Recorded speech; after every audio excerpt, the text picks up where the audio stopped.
Yeah. Hello, everyone. Welcome back to the eDiscovery channel. This is Tom O'Connor, live from New Orleans, Louisiana. And as always, I'm happy to say hi to Rachi Messing, who I understand is back in Israel. You're quarantining after your Baltimore run? I am finally back home. I'm doing my quarantine, stuck in these four walls, but happy to be home in the 75-degree weather. Oh, that's it. That's all you have to say. We're going to mute your microphone now. Yeah, exactly. We are overjoyed to have with us Santa Claus. I'm sorry, that's Judge John Facciola. That's not. I'm Santa Claus. I get confused sometimes. Many, if not all of you, must know John Facciola, magistrate judge in the District of Columbia, now on the faculty at the Georgetown University Law School. And still, as I understand from a comment you just made, Judge, you're doing some special master work and still keeping your hand in. Yeah. Yes, I am. I'm a special master to some guy named Paul Grimm. Uh-oh. You may have heard of. In a monster of an MDL involving a data breach, the Marriott data breach. Oh, yeah, I remember that. Yes. Yeah. Oh, good. We'll give our best to Judge Grimm when you talk to him as well. I certainly will. So we want to, as we warned you, we're casual to the point of irreverence here. And I want to ask a background question. Of course, I'm sure people who've known you for a while are aware you grew up in the great city of New York. Although actually, isn't Brooklyn its own city? Brooklyn, man, you better watch it. It's Brooklyn, you know. And then you went from Catholic education in Brooklyn to Catholic education in Worcester, Mass, at the wonderful College of Holy Cross. Yeah. I'm wondering how you got into the law. What made you go from the mean streets of Brooklyn and Worcester to Georgetown Law School? Well, it started both my education in high school and in college were what in those days was called a classical education. So, like my buddy Dr. Fauci, I had Latin and Greek and philosophy and theology. Right. And I really loved history. And most of the history I was studying actually was medieval and Renaissance history. But I took one poli-sci course in constitutional law, and I got hooked. I said, you know, this is interesting.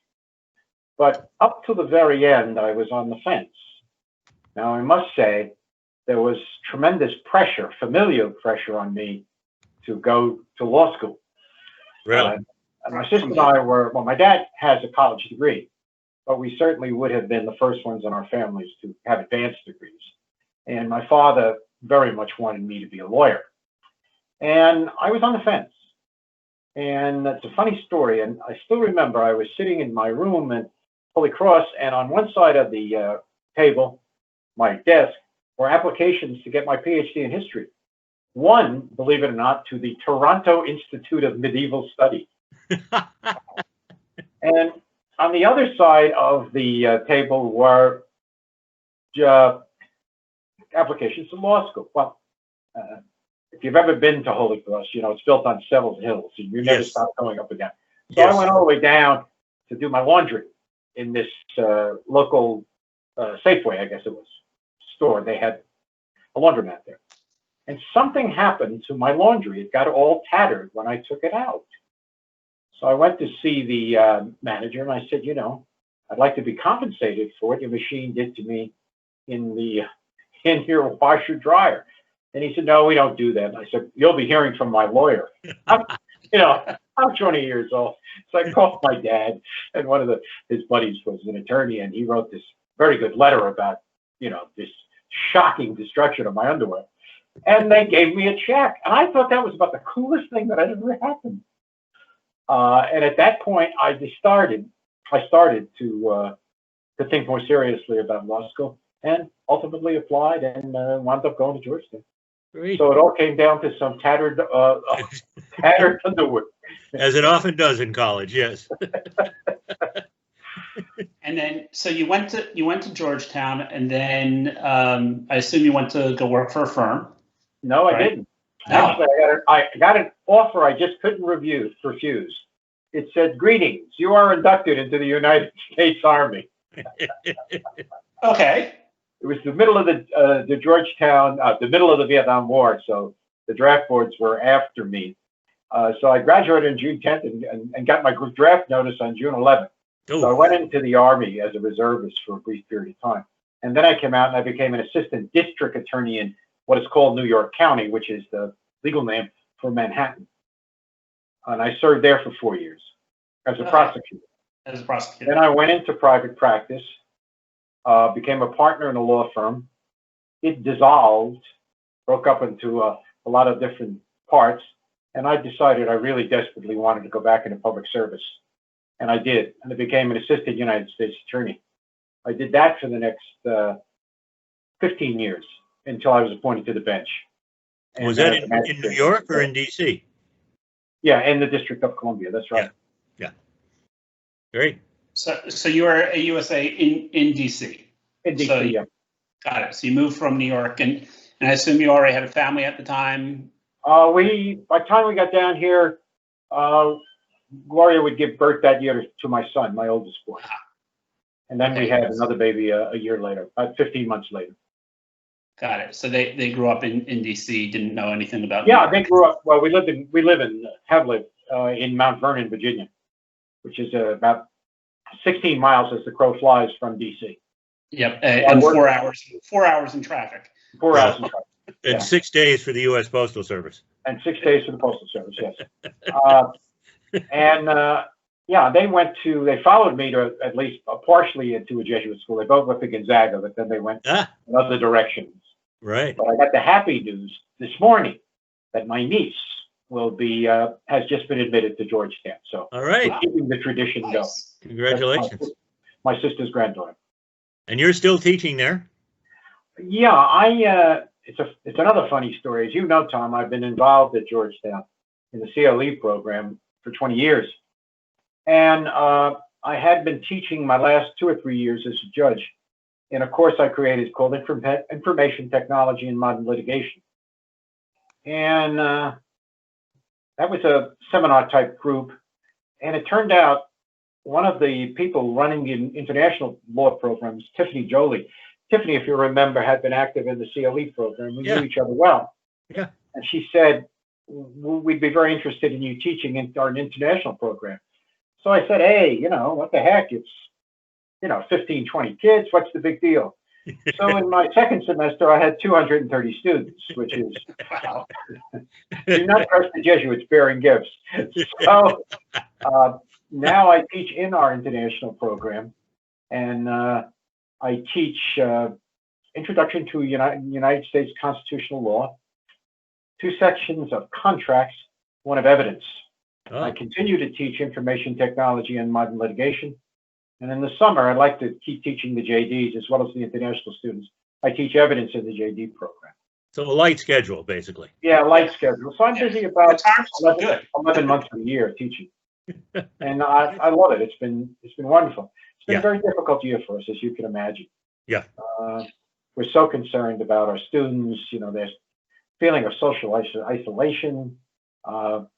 Imagine if I told the 2 of you, well, you're going to go to law school, but you're not going to see your classmates for 6 months. Right. You're probably to walk out the door you came in. So they are struggling with that. The faculty is struggling in every which way to try to make the Zoom sessions of teaching collaborative and a true teaching experience.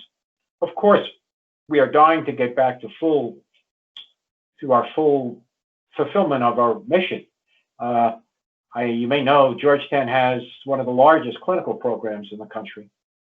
Indeed, we have more students in clinics than Cornell has students. Wow. So we've been trying to do that through Zoom, but we desperately need to be together to fulfill what we want to do with our students.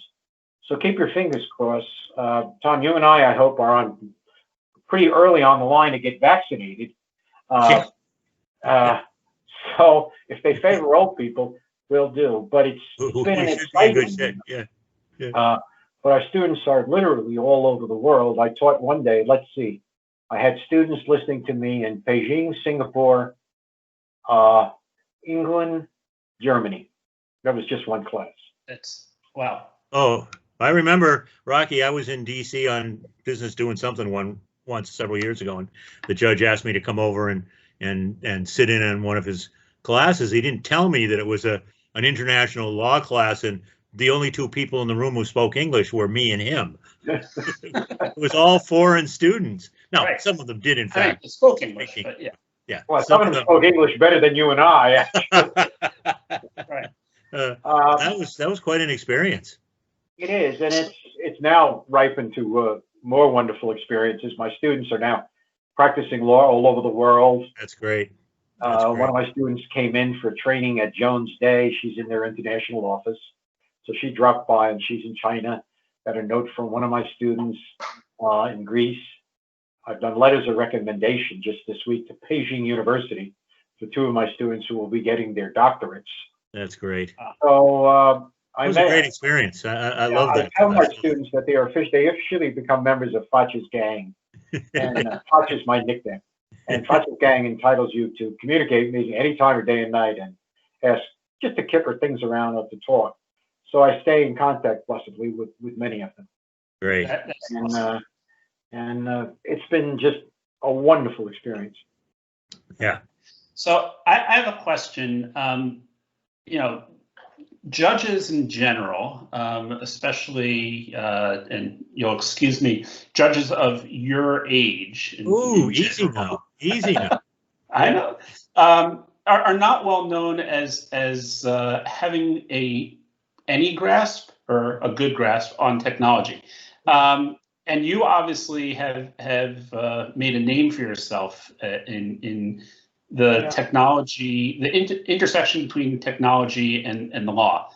How did that come about? Like, it came about by necessity. I mean, you know the usual suspects: Peck, Jay Stevens, Frank Moss, that gang, Shira Shinley. All those folks, we all got a baptism of fire in that we were minding our own business, and people walked in with these problems. And one thing you learn as a judge is you're going to learn something new every day. I have absolutely no technical background, but I did get interested by computers in two ways. Once I saw a demonstration on VisiCalc, which was a spreadsheet. Yeah. If you've been haunted by mathematical ignorance all your life, to watch someone change one digit and see all the other digits change, I thought that was magic, you know? And that was the first part. And this is, I always, throughout my career, for good or for bad, have confronted cases with large amounts of data. So I had to learn how to data process in my own defense. I ran a section of the U.S. Attorney's Office on my own Macintosh. I'd always been interested in photography in all of its aspects, not only taking films, but curation of older photographs, black and white, history of photography. And I would use my photographic skills to create databases to find my photographs, whether I took them myself or had collected them from other sources. So I felt comfortable with data processing, and maybe that eased the transition. And then you have to remember, on the criminal side, particularly for the magistrate judges like Peck and me and Frank and Jay, we couldn't wait around, because my first year as judge, they wanted to come in, break down the door, and find the cocaine. By my second year, they were looking for cell site location. They were looking to search computers. They were looking for location data. So again, we got another baptism in fire as we grappled with the Fourth Amendment issues there. I had a federal defender case recently over in Houston where they seized 144 cell phones. Yeah. You know, it's just, like you said, it's switched dramatically. Some people ask me sometimes, what are the most significant changes you saw? And I said, well, the single most significant change is the growth of the technological competence of the police officers. When I was a DA in New York, I don't remember a single police officer I met, except for my cousin, who had a degree, a college degree. I now know several FBI agents who have 2 degrees in computer science. Yeah. So that's extraordinary development. And you didn't have any choice. You know, they came in and there was this warrant, and they were getting ready to go out the door and do what they had to do. And you had to do it. You had to figure out what was going on here under pressure. Those guys have guns, so you have to be careful.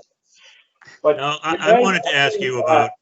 Yeah, I'm sorry. Go ahead. It's interesting when I talk to students, and I always remind them, don't be a Johnny One Note. Don't leave here being the world's greatest expert in, the Internal Revenue Code, Section 215. Right. Because when it gets amended, nobody will care what you think. So think broadly and wisely as you can. And I think that's good advice. No one who, and I think that simply is true. When you look at the gang of us, I assure you, none of us, the judges who were involved with Sedona and the ones I just mentioned, have, to my knowledge, any technical training. Right. But what are you going to do? You can't phone it. The great thing about being a judge, when you have to make a decision, you can't call a committee meeting. It's just you, right? It's either sign it or don't sign it. Yes or no. Okay. Now, I know that one of the other great things that you loved about being a judge and probably missed terribly is spending the weekend going over privilege logs. Has that been a good change in your life? Well, there are a gang of us who refuse to give up the fight, and we're trying to figure out other ways to do it. If you remember my McPeak case, and I talked about marginal utility, I looked at it the other day. Do you know what amount of money was at issue in McPeak? No. You sitting down? Yeah. $1,800. $1,800? Remember, in a paper universe, spending $1,800 on discovery, right? Only that meant is you bought $1,800 of Xerox copies of something. Yeah. So it's quite, that was a big thing. So, I read these cases. There was one came out last week where sanctions were imposed on a lawyer screwing up in technology assisted review, and the sanctions were $771,000. Yeah. Right. Yeah. So I don't know. Only history will say whether we've done the right thing or created a monster that we can't control. I don't know yet, but my concerns about the cost of all this are still with me very, very much. Yeah. And again, if somebody asks me what's the second most significant development you saw, I'd say on the civil side, I saw the middle class disappear from the courtroom. Yes. There are only a handful of people in this country who can afford significant litigation, and that's not good news. No. Not good news. We've talked about that many times over the years. It's a big concern of mine. We see it, it's approaching desperation level because of COVID in some of the state courts where there haven't been trials for months. It's awful.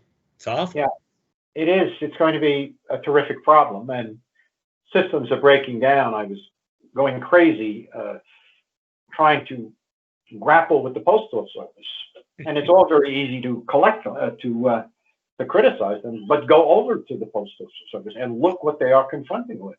Yeah. In the middle of an epidemic, apparently someone said there are 3 billion packages to be delivered. Yeah.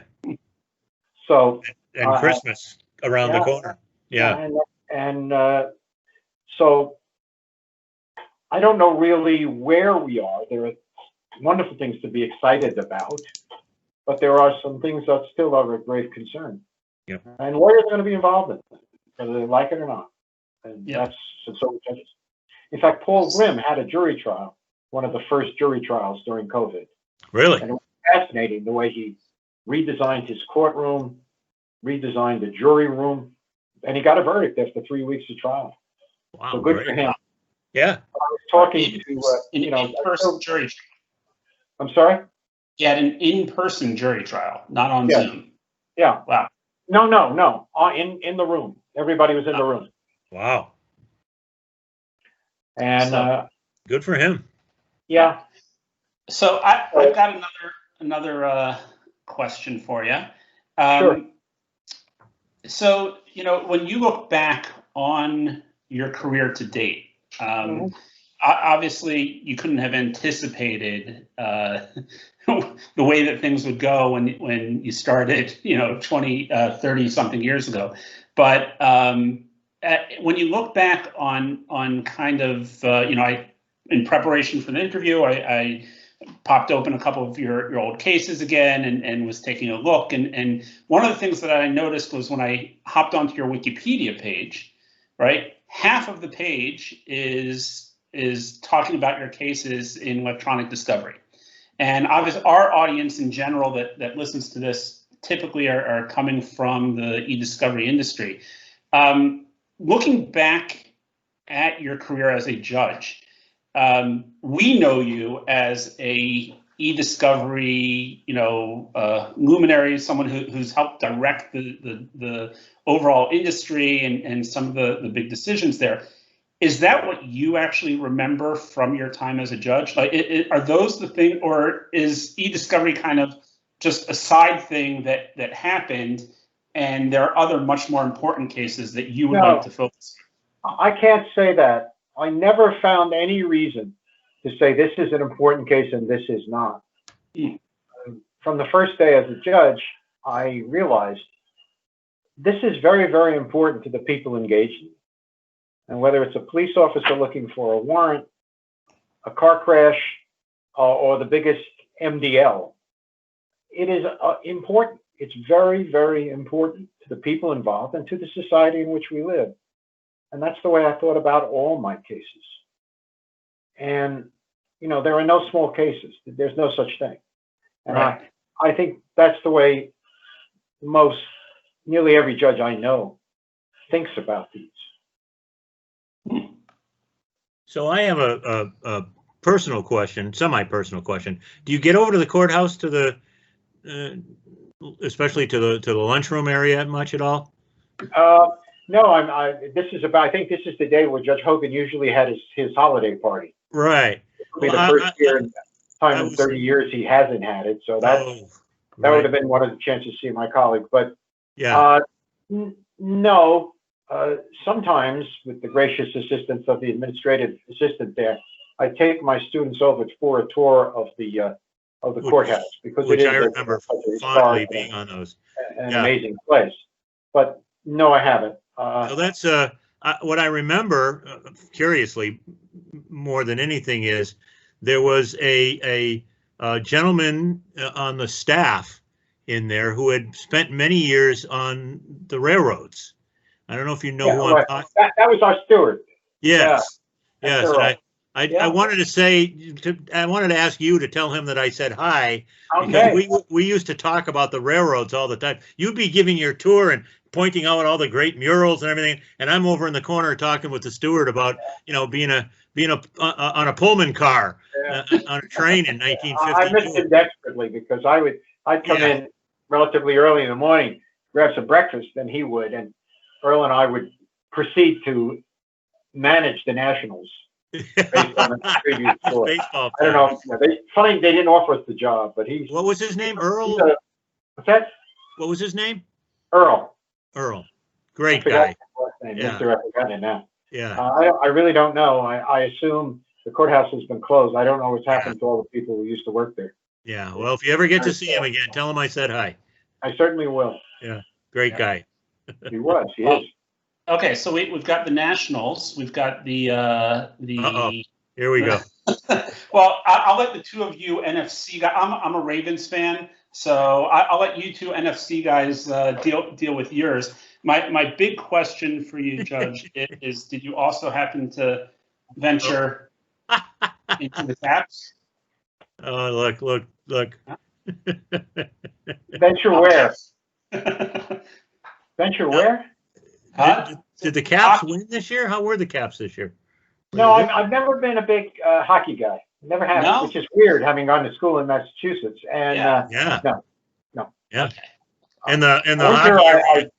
I root for my beloved Hoyas. So there you go. Then the hockey arena in DC is right downtown there, isn't it? Yeah, hockey's very big around here. Yeah, surprisingly so. On the junior leagues and in high schools and so forth. Yeah. So, okay, Tom, why don't you wrap it up? A final question here. Our traditional last question, Judge, is if you could spend a day with anybody from our profession, living or dead, and not necessarily in a professional sense, that is working on a case, even just out to lunch walking around the mall in DC, just shooting the breeze, having a good time talking, who would that be? I'm going to cheat and pick two. All right. One would be Justice Hugo Black of the United States Supreme Court. Wow. And the other would be William B. Bryant, who was Chief Judge of our court. Yeah. William B. Bryant was one of the first African Americans to argue cases before the Supreme Court, first African American to be Chief Judge, and was as gifted a lawyer as ever lived. And he was a real mentor to me. He told me how interesting this story and what brings the two men together. He has come from Alabama to a segregated Washington and making his living. And he learns that Roosevelt has now nominated Black to be a member of the Supreme Court. And it has now become public that when he was young, Black was a member of the Ku Klux Klan. And Bill Bryant told me what that felt like to him. Well, as the years went by, Black became, I think, a particularly gifted member of the Supreme Court. Bill was as good a judge as he was a lawyer, was trying cases when he was in his 90s. Wow. Interestingly enough, he refused to sentence the people who were convicted because he was so opposed to the loss of judicial discretion brought about by the sentencing guidelines. Right. But it would be amazing to put those two men in the same room and just talk. Yeah. And I was someone once asked, if I could write like anybody, who would it be? And the answer was Black. I think his prose is as clear as mountain water. You always know what he's talking about. And I find myself trying to think that way so that it is explicable to everyone. Right. But when Bill died, then the story, which is, I think I told you this story, when the annex was built, we lobbied to get it named for Bill. Bill was then alive. The good senator from somewhere said, well, we don't name buildings after people who are still alive, which is going to come as a hell of a shock to the people of West Virginia, where every third building was named for Robert Byrd when he was still alive. Byrd when he was still alive. And in any event, we fought, and John Warner, Senator Warner, was very close to Bill. Bill kind of took him under his wing when he was a young assistant U.S. attorney, and Warner adored him. So Warner proposed legislation that would name the courthouse in Detroit for Rosa Parks and the courthouse in Washington for Bill Bryant, and then said, go ahead, vote against it. No one did. Brilliant. Named the courthouse for Bill. I'm afraid the senator from wherever he was right. Bill died the next day. Oh, God. But he knew about the naming? Yeah, and protested we shouldn't do it. No. Well, I took those two guys to a room, probably get a nice bottle of Jim Beam, little ice, little branch water, and, take those two good old boys from Alabama and hear them talk about what all those years brought. Can you imagine how interesting that was? Yeah, just being a fly on the wall there. Wow. Whenever you gave us your tours, that's what always struck me, walking down those hallways and the big courtroom with all the portraits of the judges, and then along the one hallway, the names of all the members of the courts over the years. I always thought, what stories, especially if you're a history buff, what stories could be told in these rooms. But in the judge's lunchroom, as I recall, there was a little sign up on the wall that I'll paraphrase now, but it said something like, whatever gets said here will ever be repeated anywhere else. Exactly. It's just, I wish everybody could get a chance to see that, not that sign, but that experience, to get that sense that the law isn't a set of books. It isn't a set of stone tablets. It's something dynamic and living that comes out of people like the two judges you just described, who are real human beings, and how vibrant that is. It's a great lesson. So it certainly is. Judge, it's been a delight having you. My pleasure. We'll have to do this again sometime. We certainly will. But in the meantime, have a great holiday. Thank you. And I presume you and your wife will be at the casino in. No, it's interesting. She's thinking in light of what Secretary Azar said this morning, he thinks we'll get about 70. We'll get as close as we're going to get to the number of vaccines by late February. That will be just in time for St. Patrick's Day. If you remember, last St. Patrick's Day was the day the bars closed. Right. If you remember. Yes. And I guess it was. What Irishman would not remember that day? And there she sat, sitting in her "Kiss Me, I'm Irish" sweatshirt, and she couldn't go to Murphy's Bar. I've never seen such a vision of wrecked humanity as that woman. So this year we'll get our revenge. We'll be at Murphy's on March 17th, hopefully celebrating a new year and a new start for everybody. Let's pray. Yes, indeed. Well, happy holidays to you, Rachi. Happy holidays, gentlemen. To you as well. Thank you. I apologize for blateness, but blame it on the United States Postal Service. Yeah, no problem. No problem. Well, thanks, everyone. We will be taking a small hiatus for the holiday season and should be coming back to you with more recordings as hopefully as scintillating as this one sometime in late January. And in the meantime, best of the holiday season to one and all. One and all. God bless us all, everyone.